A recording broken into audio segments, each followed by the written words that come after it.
Sumi, viu? Depois eu explico, eu vou fazer um Reels, vou falar o porquê eu desapareci ontem. Mas, dia 12. Dia 12 é um dia triste e dia feliz. Agora tá ficando mais feliz, mas é um dia triste. Porque é o dia que eu tô gastando dinheiro. Tá indo, entendeu? Tô gastando.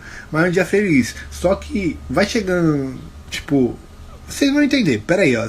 Vira a câmera. O que eu vou falar pra vocês? Olha isso aqui. Primeira, né? Que é uma parcela. Primeira de 48. Olha o valor da parcela. Olha o ano que era. Hoje, essa foi paga, certo? Então essa daqui é a próxima. Ó, 12/3.